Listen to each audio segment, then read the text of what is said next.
અમદાવાદમાં વાસણા બેરેજના રિપેરિંગ કામ માટે સાબરમતી નદી ખાલી કરવામાં આવી છે અને નદીની સફાઈ કામગીરી શરૂ કરવામાં આવી છે, પણ જમાલપુર બ્રિજ પછીના વિસ્તારમાં નદીમાં ડ્રેનેજનું પાણી છોડાતા ગંદકીનું સામ્રાજ્ય સર્જાયું છે। ડ્રેનેજના પાણીની તીવ્ર દુર્ગંધને કારણે આસપાસના રહેણાંક વિસ્તારના લોકો ત્રાહિમામ પુકારી ઉઠ્યા છે।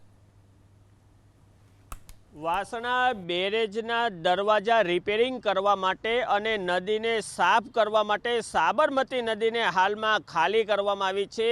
આપ જોઈ રહ્યા છો આ રિવરફ્રન્ટથી સુંદર નજારો।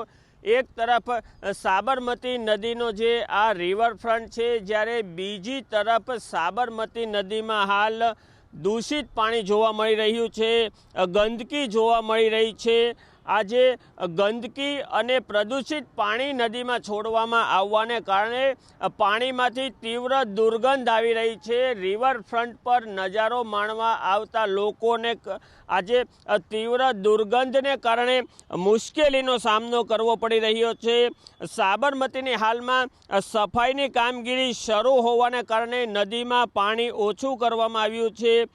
જમાલપુર બ્રિજની જે પાછળનો ભાગ છે તે ડ્રેનેજના પાણી છોડવામાં આવી રહ્યા છે।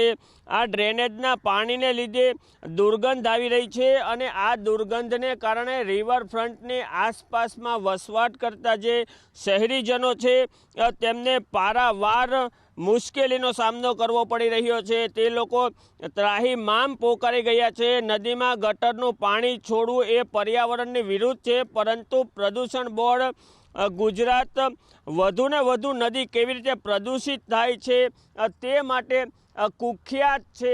અનેકવાર કોર્ટ કચેરીઓ દ્વારા પણ જે સાબરમતી નદીનું પાણી છે તેને પ્રદૂષણને લઈને ટિપ્પણીઓ કરવામાં આવી છે, પરંતુ હાલમાં પણ કહી શકાય કે સાબરમતી નદીમાં પ્રદૂષિત પાણી છોડવાને કારણે તીવ્ર દુર્ગંધ આવી રહી છે।